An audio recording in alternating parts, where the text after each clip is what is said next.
జీవితంలో కొన్నిసార్లు మనం నమ్మిన వాళ్లతో బ్రేక్ అయ్యే పరిస్థితులు వస్తాయి. అప్పుడు మనలో ఒక ఖాళీ, ఒక వాక్యూమ్లా ఉంటుంది. అది ఎక్కువగా అర్ధరాత్రి సమయంలోనే మనసుకు బాగా అర్థమవుతుంది. కానీ నిజం ఏమిటంటే, బ్రేక్ అయ్యే వ్యక్తి వీక్ కాడు. అతను అది కేర్ చేసిన వాడు, అందుకే హర్ట్ అవుతాడు. హర్ట్ అవుతావంటే నువ్వు లోపల హృదయం ఉన్న వ్యక్తివని, నీ భావాలు లోతైనవని అర్థం.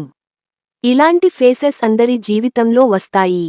కానీ చివరికి మనం మళ్ళీ ఎందుకు లేస్తాం అంటే, మనం చెప్పుకునే మాటల వల్ల కాదు, మనలో దాగి ఉన్న సైలెంట్ స్ట్రెంగ్త్ వల్ల. ఇప్పుడు నీకు ఇది ఒక డేంజర్ లాంటో, ఒక లోస్ లాంటో అనిపించవచ్చు. కానీ నిజానికి ఇది నిన్ను రీసెట్ చేస్తూ, ఇంకా స్ట్రాంగ్గా తయారు చేస్తుంది. ఒక రోజు, ఇప్పుడే నిన్ను హర్ట్ చేసిన ఆ మెమరీస్ కూడా నీకు స్మైల్ ఇస్తాయి. అదే నా టర్నింగ్ పాయింట్ అని నువ్వే అనుకుంటావు. నువ్వు ఇప్పుడే పోనవు. నువ్వు కొత్తగా షేప్ అవుతున్నావు. వీడియో నచ్చితే లైక్ చేయండి. కామెంట్లో మీ అభిప్రాయం పంచండి. అలాగే ఛానల్కు సబ్స్క్రైబ్ అవ్వండి.